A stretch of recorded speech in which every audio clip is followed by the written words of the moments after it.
The crystal chandeliers of the Grand Bellamy Hotel in Manhattan sparkled like frozen tears above Isabella Montgomery's head as she stood, paralyzed, watching her world crumble before her eyes. The annual charity gala, typically a celebration of New York's elite giving back to society, had transformed into a stage for her public humiliation. "I'm afraid, ladies and gentlemen," announced Richard Sterling, her fiancé of 2 years and trusted financial advisor, his voice dripping with false sympathy, "that Ms. Montgomery here has been living quite the elaborate lie."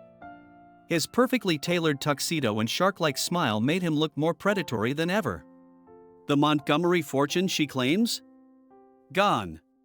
Every last penny lost through a series of unfortunate investments." The whispers began immediately, spreading through the ballroom like wildfire. Isabella's emerald green gown, once a symbol of her sophistication, now felt like a costume she had no right to wear. Her shoulders trembled as she fought to maintain her composure, even as her mother's old friends turned away, pretending to be deeply engaged in their champagne glasses. "But that's not all," Richard continued, his voice carrying across the now silent room. "The real scandal isn't just about money, is it, darling?" He turned to face Isabella directly, his blue eyes cold as Arctic ice. "Why don't you tell them about the fake charity foundation?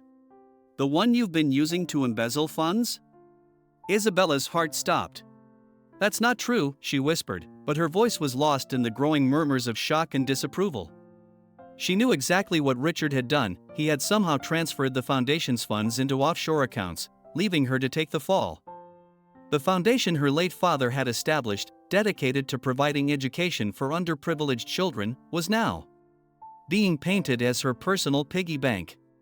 In the front row, Victoria Pierce Hamilton, her father's oldest friend and mentor, stood up slowly, disappointment etched across her elegant features. "Isabella, how could you? After everything your father built." The room spun as Isabella struggled to breathe. Through her tears, she caught sight of her supposed best friend, Sophia Loren, standing beside Richard, their fingers subtly intertwined. The betrayal hit her like a physical blow. All those late nights Richard had claimed to be working, all those times Sophia had insisted on hearing every detail about the foundation's operations. "Security," Richard called out smoothly, "I believe the police are waiting outside."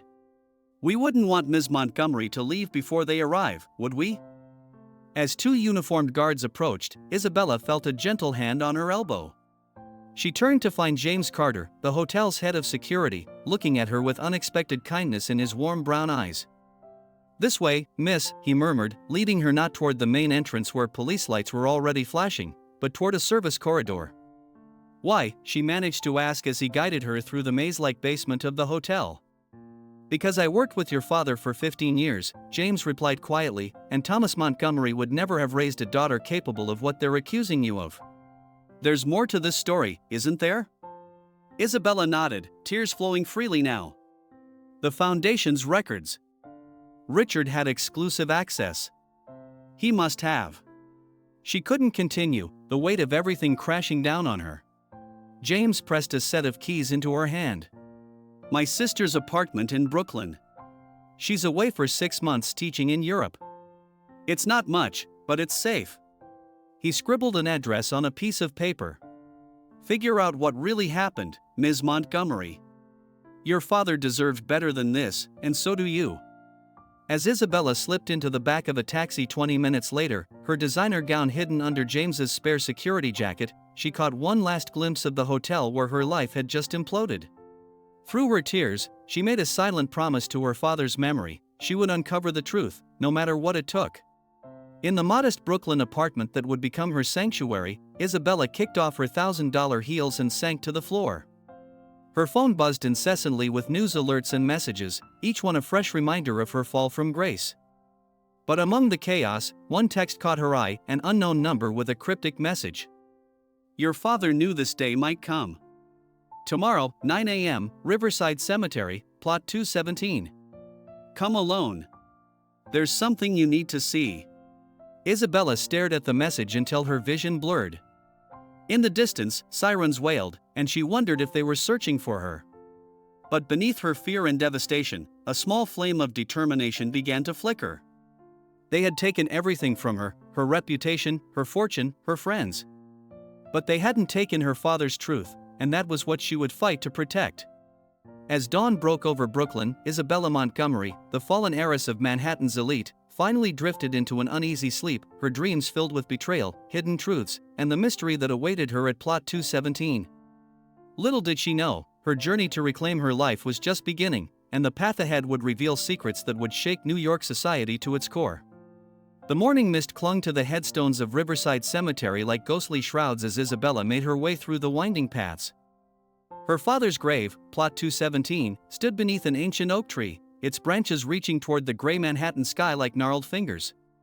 She traded her evening gown for thrift store jeans and an oversized hoodie, her long dark hair hidden beneath a baseball cap.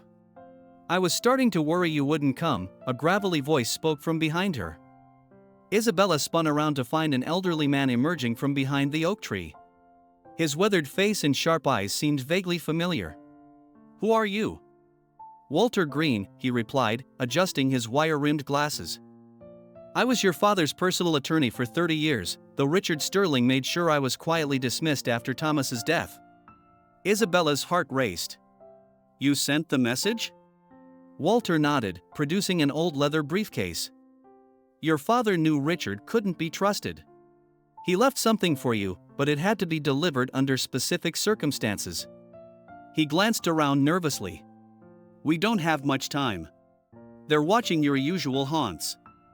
From the briefcase, Walter extracted a sealed envelope and a small silver key. "This was your father's private safe deposit box at First Manhattan Bank. Box 1042. The documentation inside proves that Richard has been embezzling from the Montgomery Foundation for years, using a complex network of shell companies." "But why didn't you come forward earlier?" Isabella demanded, her voice cracking. Walter's expression darkened. "Because, my dear, I believe your father's death wasn't the heart attack everyone claimed it was.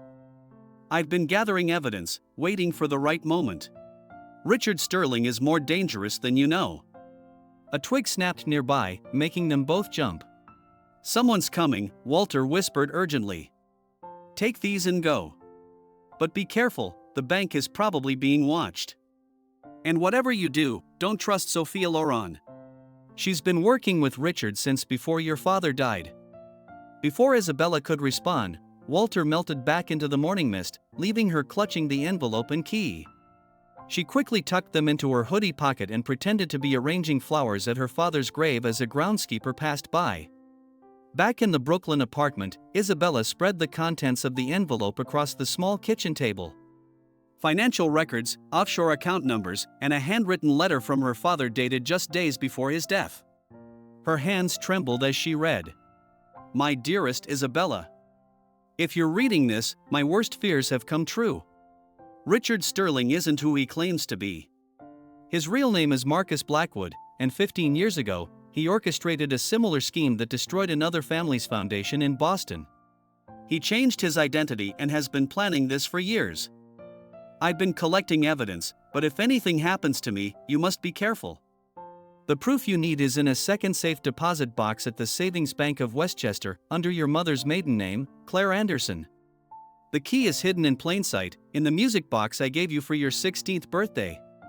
Trust no one except Walter Green and James Carter. They're the only ones who know the whole truth. All my love. Dad." Isabella sank into a chair, her mind reeling. The music box was still in her penthouse apartment, now probably crawling with police. Getting to it would be nearly impossible. Her phone buzzed with a text from an unfamiliar number. "Meet me at Riverside Park, near the 79th Street Boat Basin. 3 p.m. I can help. James." Could she trust him? Her father's letter suggested yes, but after everything that had happened, doubt gnawed at her. Still, she had no choice.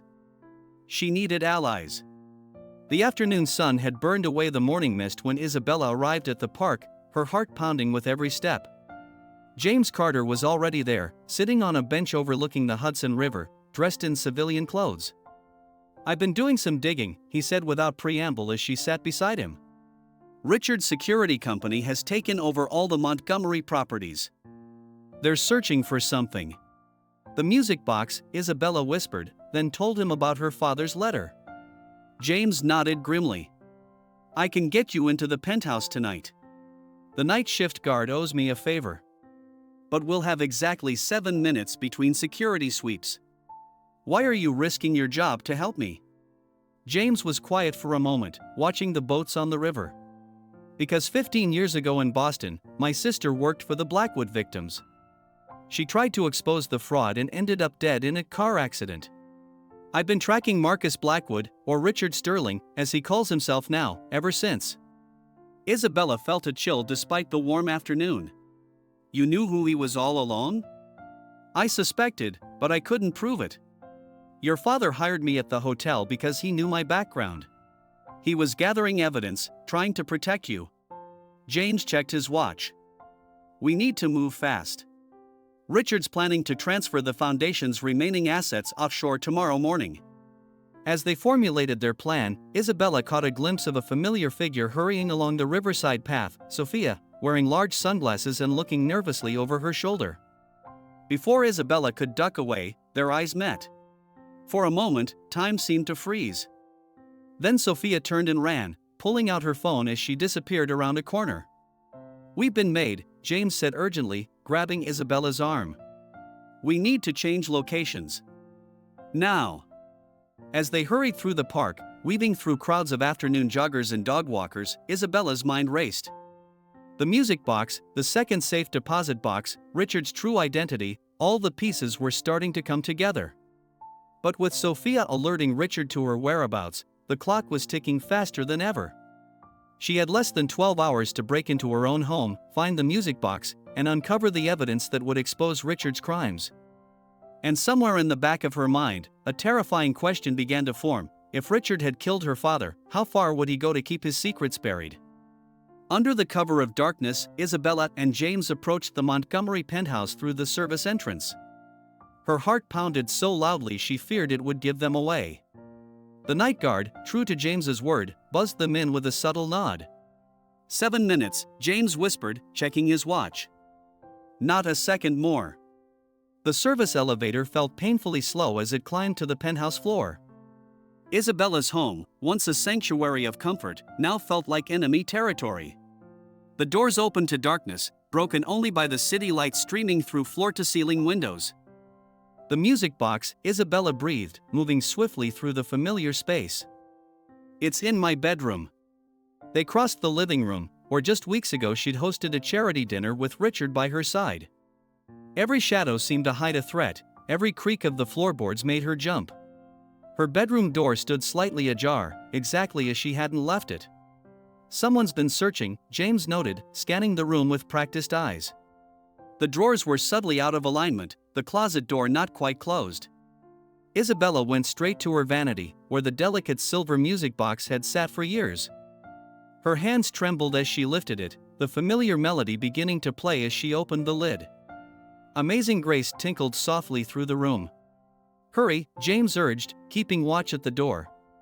Her fingers explored the velvet lining, finding the almost imperceptible seam her father had created. Inside the hidden compartment lay a small key, identical to the one Walter had given her. A door slammed somewhere in the penthouse. Time's up, James hissed. Someone's here. They crept toward the service entrance, but voices approached from that direction. Trapped, they ducked into the guest bedroom just as flashlight beams swept the hallway. Check everything again, Richard's voice commanded. That music box has to be here somewhere. Isabella's blood ran cold as she recognized the second voice. The bedroom's already been searched, Richard. If it was here, we would have found it. It was Detective Michael Hayes, her father's old friend from the NYPD. Then search it again. Richard snapped. That self-righteous old fool Thomas wouldn't have left without ensuring his precious daughter had evidence. We need to find it before she does. James motioned toward the window. The fire escape, their only option. Isabella clutched the music box to her chest as they silently crossed the room. James eased the window open, wincing at the slight squeak. The voices grew closer. Did you hear something? Detective Hayes asked. Isabella and James froze. Footsteps approached the guest room door. Wait, Richard said. I want to check something in the study first. The footsteps moved away. James helped Isabella onto the fire escape, the cold metal biting into her hands. They descended as quickly as they dared, every clang of their feet against the metal stairs sounding like an alarm in the quiet night. 3 floors down, a window lit up. Isabella glimpsed Sophia's face peering out, phone pressed to her ear. Their eyes met for the second time that day, and Isabella saw something unexpected: fear, and what looked like regret. But there was no time to dwell on it. They reached the alley just as shouts erupted from above. "There! On the fire escape! Run!" James grabbed her hand, and they sprinted through the maze of Manhattan's back alleys. Behind them, she heard the thunder of footsteps on the fire escape. They emerged onto Fifth Avenue, where late-night traffic still flowed. James pulled her into the stream of pedestrians, then into the subway station. They caught the first train that arrived, not caring where it went. Only when they were safely moving through the underground tunnels did Isabella dare to breathe. The music box was secure in her bag, its key joining the other in her pocket. 2 keys, 2 safe deposit boxes, and somewhere in them, the truth that could clear her name. "We need to split up," James said as the train rumbled through the darkness. "They'll be watching both banks tomorrow. I'll create a diversion at First Manhattan while you go to Westchester." Isabella shook her head. "It's too dangerous. They're working with the police, they could arrest you." "That's exactly why it has to be this way. Hayes may be corrupt, but he can't shoot an unarmed security guard in broad daylight. While they're focused on me, you'll have a chance." The train emerged onto the Manhattan Bridge, the city lights reflecting off the East River below. Isabella studied James's face, seeing the same determination she'd recognized in her father's letter. "Why did my father trust you so much?" James was quiet for a moment, watching the city glide past. "Because we both knew what it was like to lose everything to men like Richard Sterling. Your father helped me rebuild my life after my sister's death. He gave me a chance when no one else would. Now it's my turn to help his daughter." The train plunged back into darkness, and Isabella felt James press something into her hand, a small flip phone. "Burner phone," he explained. "My number's programmed in. Call me when you get what you need from the bank." As they formulated their plan for the next day, Isabella couldn't shake the image of Sophia's face in the window. Something about her former friend's expression nagged at her. There was more to the story, there had to be. The train stopped at Canal Street, and James stood. "Tomorrow at 9. Remember, if anything goes wrong, there's a backup plan. Walter has copies of everything, ready to send to every news outlet in the city. Richard may have friends in the NYPD, but he can't silence the entire media." Isabella watched him disappear into the late-night crowd, then looked down at the music box in her bag. Inside its delicate silver walls lay not just a key, but her father's legacy and her only chance at justice. As the train continued its journey through the city's veins, Isabella Montgomery, the girl who had once had everything, clutched a stranger's burner phone and plotted her next move. Tomorrow would change everything, one way or another. The Savings Bank of Westchester stood like a fortress in the morning sun. Isabella, wearing a blonde wig and glasses from a downtown costume shop, watched from across the street as James's plan unfolded at First Manhattan Bank. Police cars converged on the location, their sirens piercing the morning air. Her burner phone buzzed. "Now. You have 20 minutes max." The bank's interior was cool and quiet, marble floors gleaming under soft lighting. Isabella approached the counter, heart racing beneath her calm exterior. "I need to access a safe deposit box under the name Claire Anderson." The clerk, an elderly woman with kind eyes, checked her documentation carefully. "Of course, Ms. Anderson. Right this way." In the vault, Isabella's hands trembled as she inserted both keys into box 1042. Inside, she found a USB drive, more documents, and a letter in an unfamiliar feminine handwriting.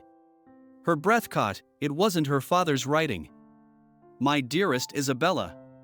You don't know me, but I was once Sophia Lorenz's mother, Margaret. What happened to your father is connected to what happened to me 8 years ago. Richard Sterling, or Marcus Blackwood, didn't just destroy one family. He's been doing this for years. He has something on Sophia, something that keeps her under his control. Help her, Isabella. She's as much a victim as any of us." The USB drive contains everything: the proof of his previous crimes, the offshore accounts, and most importantly, the video footage from the night your father died. Be careful. Be brave. Margaret Lauren. Isabella's phone buzzed again. Police scanner shows movement heading your way. Get out now. She quickly photographed the documents with her phone and was about to close the box when something else caught her eye: a small photo. It showed her father with Margaret Lauren, both smiling, standing in front of the Montgomery Foundation building. On the back was written, Project Hope, 2015. We'll expose him, Thomas. For all of them. The sound of voices in the corridor made her freeze. Ms. Anderson? The elderly clerk appeared at the door. There are some gentlemen here asking about you. I told them I needed to check your documents again. The back exit is through the staff room. Isabella stared at her, surprised.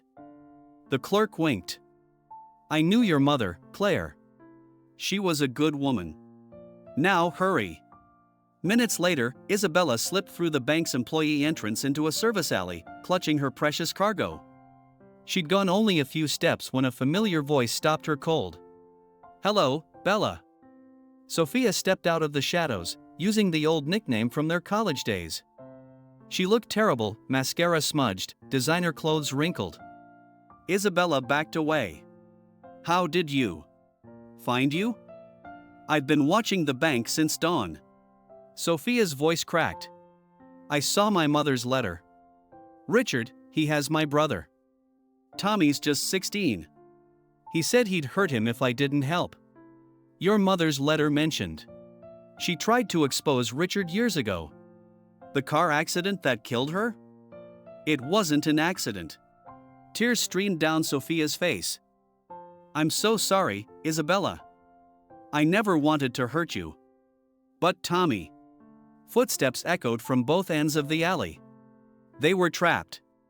Fire escape, Sophia whispered, pointing up. I'll stall them. It's the least I can do. Isabella hesitated for a split second, then hugged her former friend fiercely. Come with me. We'll help Tommy together. Sophia shook her head. Too dangerous. But take this. She pressed a key into Isabella's hand. Storage Unit 23, Red Hook Storage. Everything my mother collected about Richard is there. Including proof about Tommy. Isabella climbed the fire escape as Detective Hayes' voice boomed through the alley. She looked back once to see Sophia talking animatedly to the detective, gesturing in the opposite direction. On the roof, Isabella finally checked the urgent messages from James. Bank diversion worked. Hayes took the bait. But Richard wasn't there. Isabella, he's heading to Westchester. Get out now. She ran across the rooftops, her mind racing. Margaret Lauren's letter, the USB drive, the photo, pieces of a puzzle spanning years. Richard hadn't just targeted her family, he'd destroyed multiple lives, including her best friends. Her phone rang, the real one, not the burner. Unknown number. I must admit, you're more resourceful than I expected. Richard's smooth voice sent chills down her spine. But did you really think I wouldn't have a backup plan? Check your email, darling. With trembling fingers, Isabella opened her email. There was a video attachment, security footage showing James Carter entering her father's office the night he died. Poor James, Richard purred. So desperate to avenge his sister that he never realized he was playing right into my hands. Meet me at the Montgomery Foundation building in 2 hours, alone, or the police get this footage. I wonder how long your faithful protector will last in prison. The line went dead, leaving Isabella on a stranger's rooftop, clutching a dead woman's evidence and facing an impossible choice. Save James, or expose the truth about Richard once and for all. The sun climbed higher over Westchester as storm clouds gathered in the distance. Thunder rumbled, a warning of the tempest to come. The Montgomery Foundation building cast long shadows across Fifth Avenue as Isabella approached, the gathering storm matching her turbulent thoughts. She'd made her decision, but not the one Richard expected. The security guard recognized her despite her disguise. Ms. Montgomery. Mr. Sterling said you'd be coming. Top floor. The elevator ride to the penthouse office felt like ascending to a battlefield. Isabella clutched her bag containing both the USB drive and something else, a small recording device James had given her just in case. Richard stood at the floor-to-ceiling windows, watching lightning split the darkening sky. "Right on time, my dear. And alone, as instructed. Let me see the footage first." He smiled, turning to face her. "Of course." He pressed a button on his laptop, and the security video played. It showed James entering her father's office late at night, then leaving 20 minutes later. The timestamp matched the night of her father's death. "What you don't see," Richard continued, "is what happened in those 20 minutes. The police would find it very interesting, don't you think? Almost as interesting as this." Isabella held up the USB drive. Margaret Lawrence evidence. Every crime, every stolen dollar, every ruined life, including her murder. Richard's smile faltered slightly. Margaret was careless. Like your father. Like James's sister. Some people simply don't know when to let things go. And Sophia's brother? Is threatening a teenager your idea of business? Insurance. He shrugged. People are so much more cooperative when family is involved. Now, hand over the drive. After you delete the footage of James. Richard laughed. You're not in a position to negotiate, Isabella. The footage is already backed up. But I'll make you a deal, give me the drive, and I'll give you back your life. The foundation, your reputation, everything. We'll call the accusations a misunderstanding. Like you did with the other families you destroyed? Thunder crashed outside as Isabella took a step forward. Did you make my father the same offer before you killed him? Your father was a fool. He thought he could play hero, save everyone I'd supposedly wronged. Margaret Lauren filled his head with conspiracy theories, and James Carter's vendetta gave him the perfect weapon. Richard's face hardened. I gave him a chance to walk away. He chose poorly. No, a voice said from the doorway. You chose poorly, Richard. Or should I say, Marcus? Sophia stood there, phone raised, recording. Behind her were Detective Hayes and several other officers, but not the ones Richard had expected. These wore FBI windbreakers. Agent Hayes, Richard breathed, his composure cracking. But you were corrupt? On your payroll? Hayes smiled grimly. That's what you were meant to think. We've been building this case for months. Margaret Lawrence evidence was the key, we just needed you to confess. Isabella's recording device had captured everything.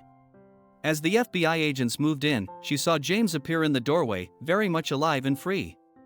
Your blackmail footage, he said. Doctored. I was bringing your father proof of Richard's crimes that night, Isabella. But I was too late. Richard lunged for the laptop, but Sophia was faster. She grabbed it, backing away. This is for my mother, she said, her voice shaking. And for Tommy. She turned to Hayes. My brother? Safe, the agent confirmed. We picked him up from boarding school an hour ago. Richard's men never had him, it was all a bluff. As Richard was led away in handcuffs, the storm broke. Rain lashed against the windows while lightning illuminated the city below. Isabella felt tears mixing with relief as James and Sophia flanked her protectively. There's something else you should know, Hayes said quietly. Your father left a video testimony. He knew Richard was closing in, so he recorded everything. That's what James was collecting that night. We've kept it sealed as evidence, but now. He handed her a flash drive. It's time you heard his last words. Later that night, in the safety of James's apartment, Isabella, Sophia, and James watched Thomas Montgomery's final message. Her father's face, tired but determined, filled the screen. My dearest Isabella, he began, if you're watching this, then Richard's plan has succeeded, at least partially. But know this, I made provisions. The real foundation money is safe, hidden in accounts only Walter can access. Everything I've done, every risk I've taken, was to protect not just you, but all the families Richard has destroyed. Margaret helped me see the truth, and James helped me gather the evidence. Trust them. Trust Sophia, she's as much a victim as anyone. And remember, my darling girl, that the greatest victory isn't in wealth or power, but in standing up for what's right, no matter the cost." The video ended, and Isabella found herself enveloped in a group hug, tears flowing freely now. Outside, the storm began to fade, and through the breaking clouds, stars appeared over Manhattan, symbols of hope after the darkness. "What happens now?" Sophia asked softly. Isabella squeezed her friend's hand. "We rebuild. Together. All the families Richard hurt, we'll help them all." James nodded. "Your father would be proud." As dawn approached, Isabella Montgomery stood at James's window, watching her city awaken. The nightmare was over, but its lessons would stay with her forever.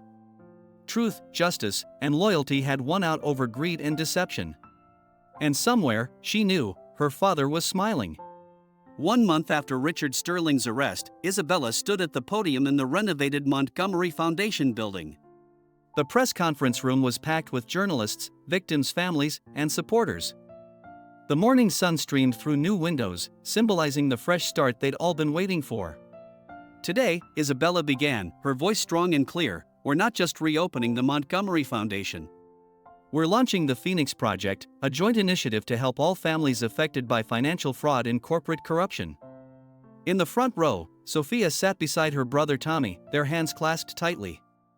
Behind them were faces Isabella had come to know well over the past month, the Blackwoods from Boston, the Lawrence, and dozens of others whose lives Richard had torn apart.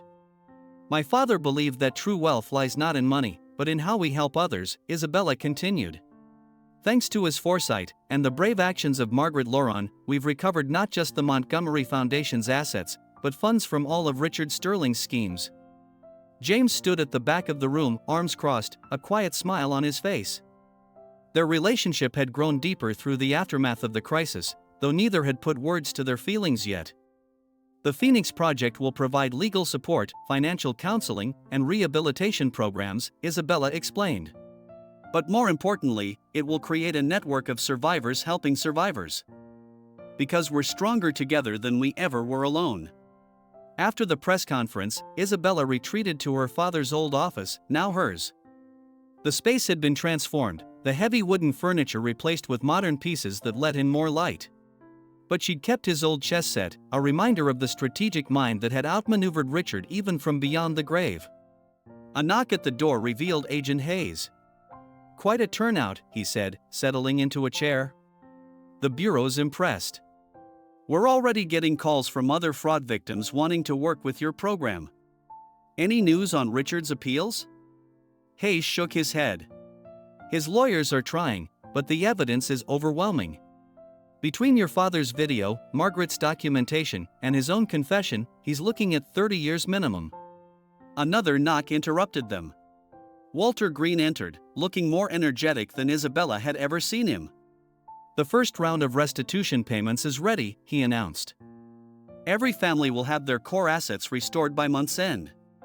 Isabella smiled, remembering her father's hidden accounts, the ones Richard had never found. Thomas Montgomery had spent years secretly buying back assets from Richard's previous victims through shell companies, waiting for the right moment to return them. As the afternoon wore on, Isabella found herself in the building's rooftop garden, another new addition, dedicated to Margaret Lawrence's memory. Sophia stood there, staring out at the city. "Tommy's doing better," Sophia said as Isabella joined her.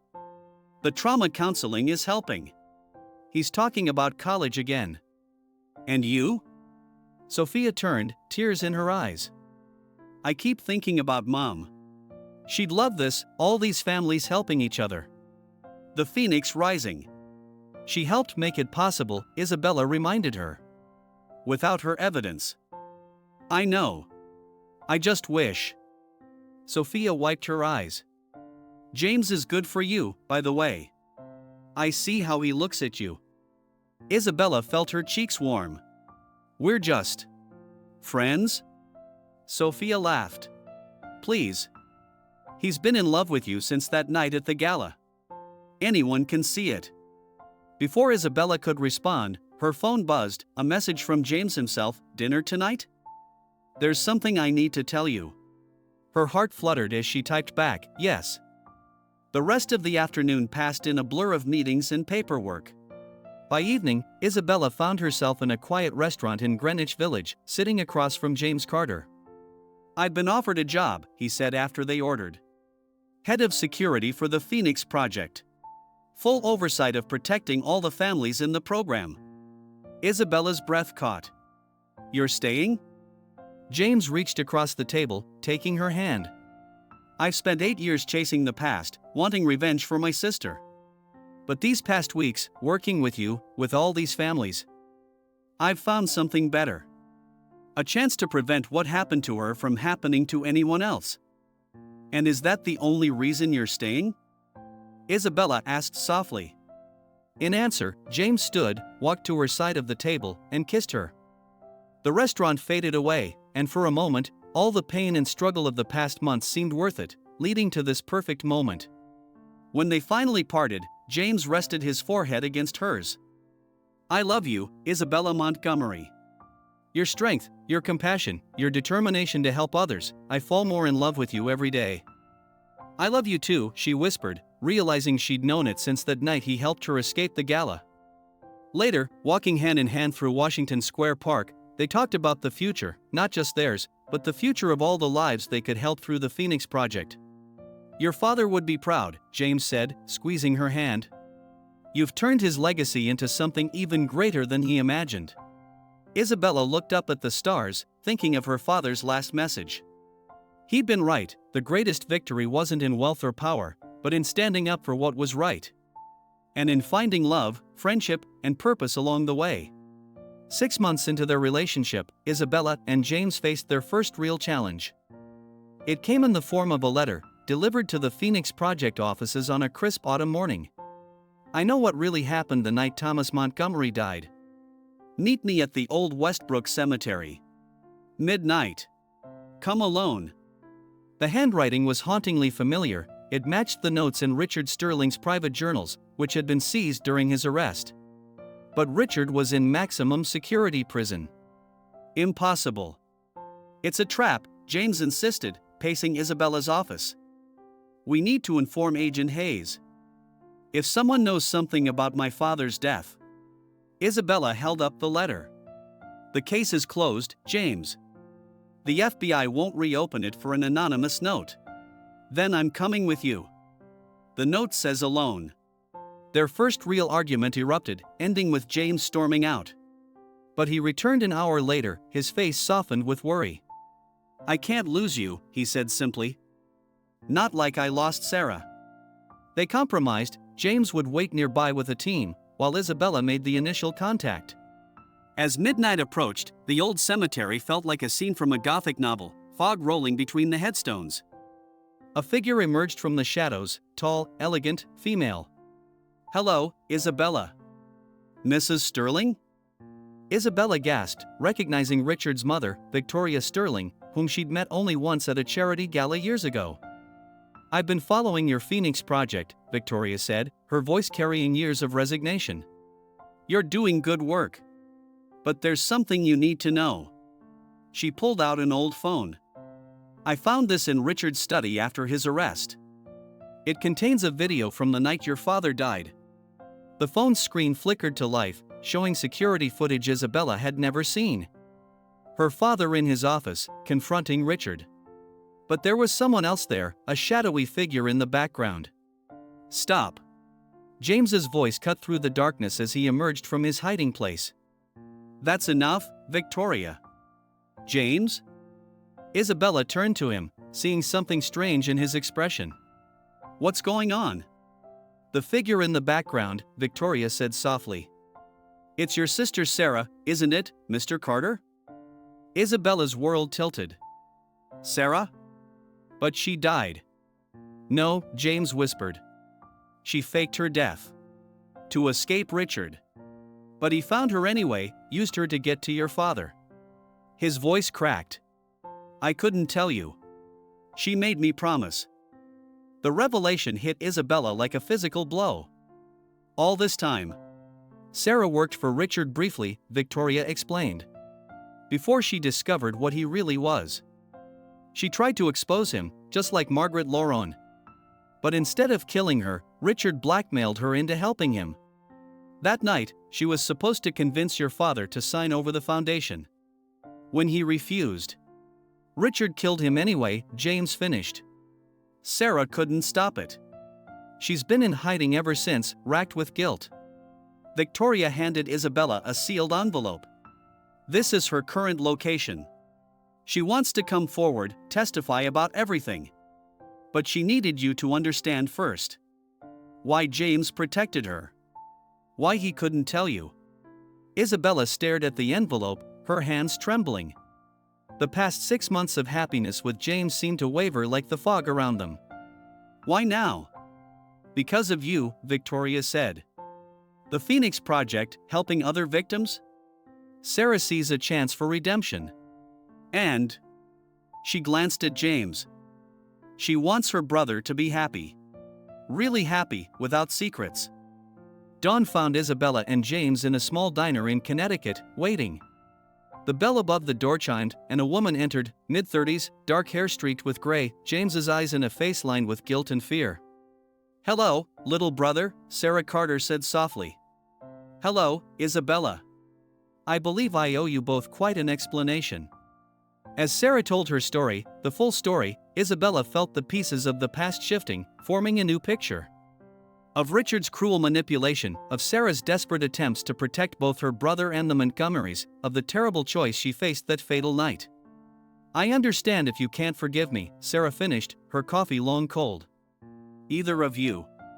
Isabella reached across the table, taking Sarah's hand. "The Phoenix Project isn't just about recovering money," she said. "It's about healing. All of us." James touched his sister's shoulder for the first time in 8 years. "Come home, Sarah. Help us help others. It's time to stop running." Later, watching the sunrise from James's apartment, Isabella thought about forgiveness, truth, and the complexities of love. James held her close, his heartbeat steady against her back. "I should have told you," he murmured. "Yes," she agreed. "But I understand why you didn't." She turned in his arms. "No more secrets?" "No more secrets," he promised, kissing her forehead. "Just us, building something good out of all this pain." The Phoenix Project would have a new member, a new story of redemption to share. And Isabella and James would have a stronger foundation for their future, built on complete truth at last.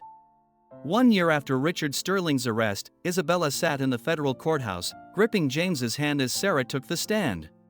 The prosecution had reopened the case based on her testimony, adding new charges that could extend Richard's sentence significantly. "Ms. Carter," the prosecutor began, "please tell the court about the events of October 15th, the night Thomas Montgomery died."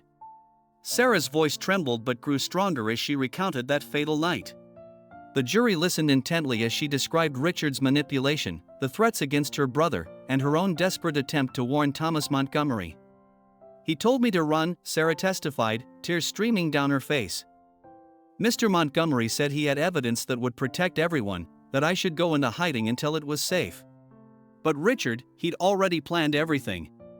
From the defendant's table, Richard Sterling sat emotionless, his expensive suit now replaced by prison orange.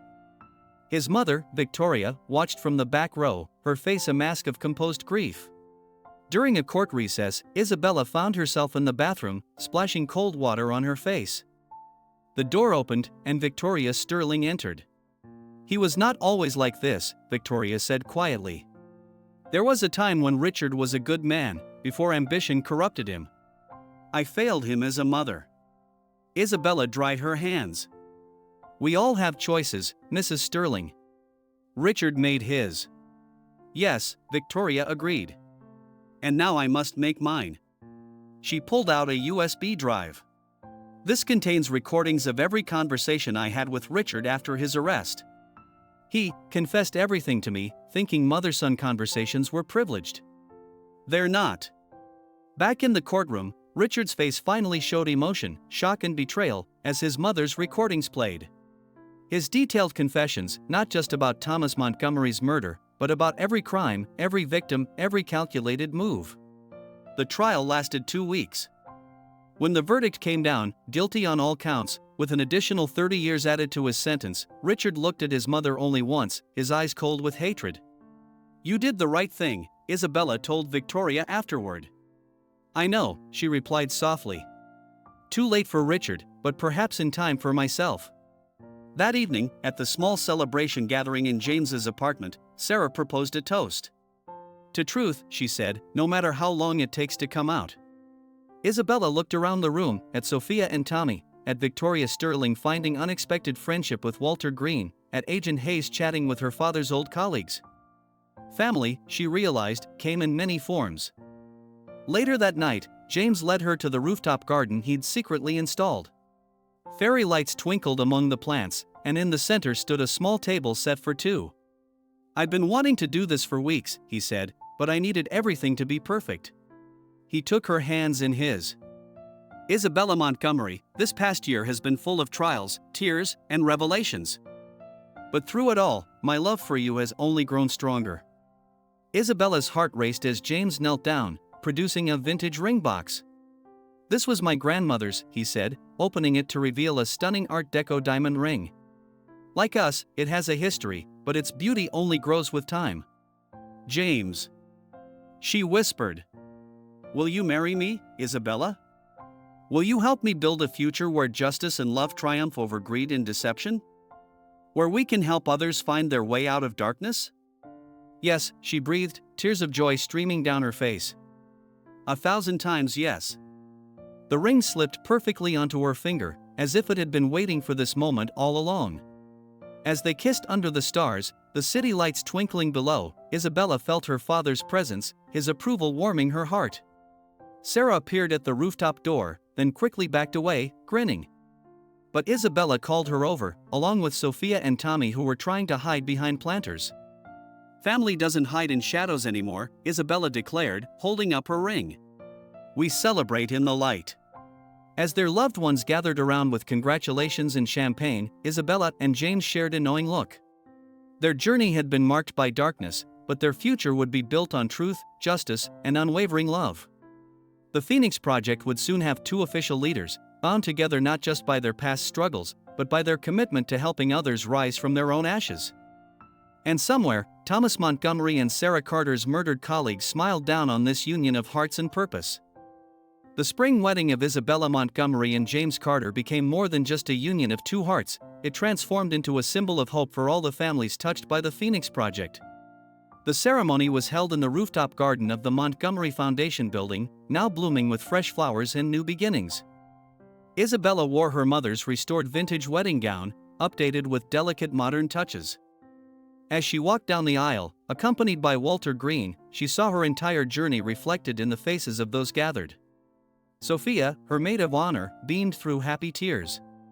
Sarah Carter, James's best woman, stood tall and proud beside her brother, finally free from her past. Even Victoria Sterling attended, sitting quietly in the back, a reminder that redemption was possible for those who chose it. Tommy Laurent, now a freshman at Columbia, handled the photography, capturing moments that would tell their story for generations to come.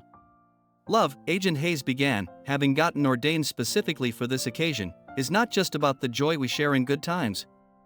It's about standing together through darkness, fighting for truth, and helping others find their light. Isabella and James have shown us that love can transform pain into purpose. Their vows, written together over late-night conversations, spoke of more than just personal devotion. "I promise," James said, his voice strong with emotion, "to stand beside you not only as your husband but as your partner in all endeavors. To support your mission of helping others, to protect not just you but all those who seek refuge in our care, and to love you more deeply with each life we touch together." Isabella's voice carried across the garden as she responded, "I promise to be your anchor as you've been mine, to fight alongside you for justice and healing, to cherish the truth we've built together, and to love you through every challenge we face and every victory we celebrate." As Hayes pronounced them husband and wife, the Manhattan skyline seemed to glow with possibility. The reception that followed wasn't just a celebration of their marriage, it became a reunion for all the families they'd helped, a testament to the community they'd built from shared pain. "My mother would have loved this," Sophia said during her maid of honor speech. She believed that the greatest victory over darkness was to create more light. Isabella and James haven't just helped us recover what was stolen, they've shown us how to build something even more precious: hope. Sarah's speech brought tears to every eye. 8 years ago, I thought I'd lost everything. My life, my family, my purpose. But watching my brother and Isabella turn tragedy into triumph, seeing them create the Phoenix Project, they taught me that our darkest moments can lead us to our greatest calling. As evening fell, James led Isabella in their first dance. Look around, he whispered. This is your father's real legacy. Not just the foundation, but this community. This family we've built. Isabella rested her head on his shoulder, taking in the scene. Tommy was teaching Victoria Sterling to use his professional camera. Sarah and Sophia were deep in conversation with a group of new Phoenix Project clients, their faces animated with purpose. Agent Hayes was sharing war stories with Walter, both men finally relaxed after years of vigilance. Our family, she corrected softly. And it's still growing. Later that night, as the party continued below, Isabella and James slipped away to the quiet of their private garden terrace. The city lights sparkled like stars fallen to earth, and a warm breeze carried the promise of summer. I have something to tell you, Isabella said, taking his hands in hers. I was going to wait, but... James, we're going to have a baby. His face transformed with joy as he lifted her into a gentle spin. A baby? Really? Really, she laughed. Another phoenix, rising into a better world than the one we started in. They held each other close, watching their city, their future stretching out before them. The Montgomery Carter child would be born into a family forged by adversity but defined by love, surrounded by warriors for justice who'd become the most devoted aunts, uncles, and grandparents any child could wish for. I love you, James murmured against her hair. Both of you. And we love you, Isabella replied. Our protector, our partner, our heart. Below them, the sounds of celebration continued, a symphony of joy and triumph. Tomorrow would bring new challenges, new souls needing help, new battles for justice. But tonight was for love, love that had survived betrayal, secrets, and pain to emerge stronger, purer, and more powerful than ever. As the first stars appeared above Manhattan, Isabella and James Carter stood on the threshold of their future, ready to face whatever came next, together. 5 years later, Isabella Carter stood at the podium of the Phoenix Project's new international headquarters, her 4-year-old daughter Sarah Grace perched on James's hip in the front row. The child had her father's protective instincts and her mother's compassionate heart, a perfect blend of their shared legacy.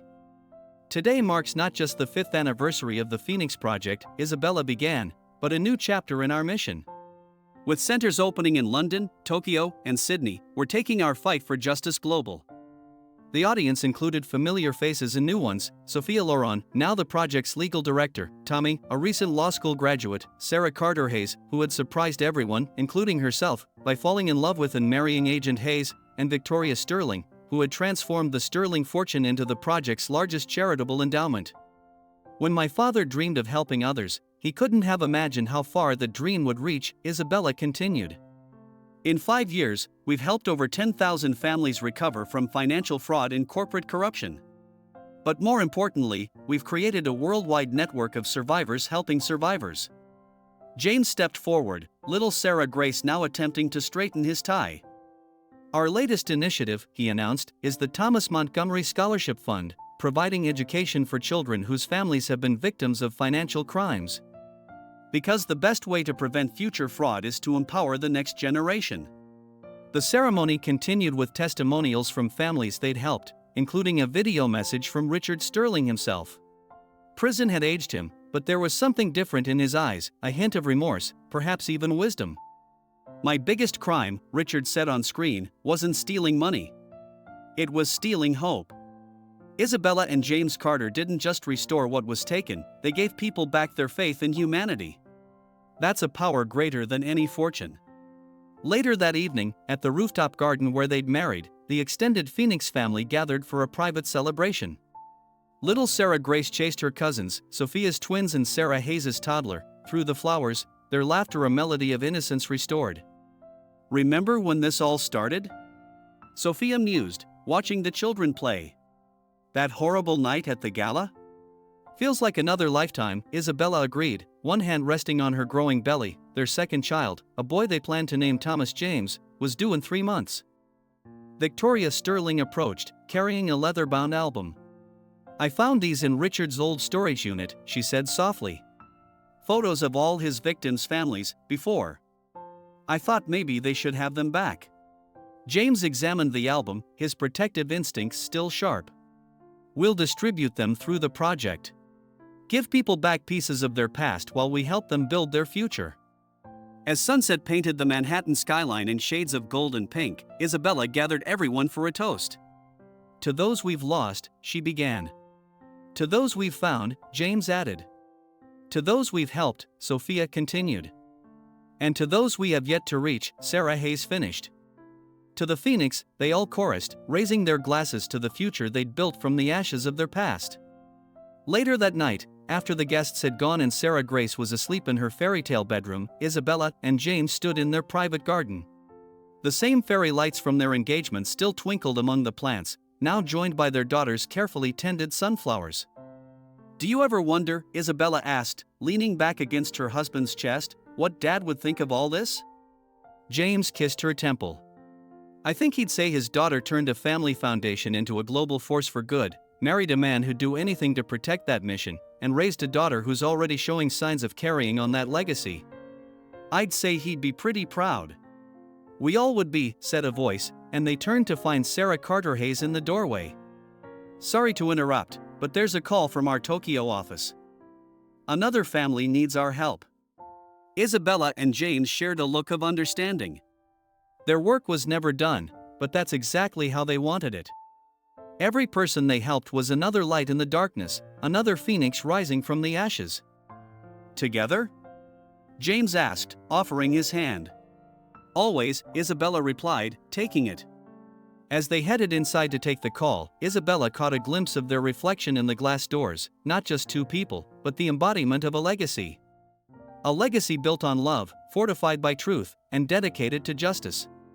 The secret heiress who had lost everything had found something far more valuable, a purpose that would outlive them all. And somewhere, Thomas Montgomery smiled down on his greatest investment, not in stocks or bonds, but in the unshakable power of the human spirit to rise, rebuild, and help others do the same.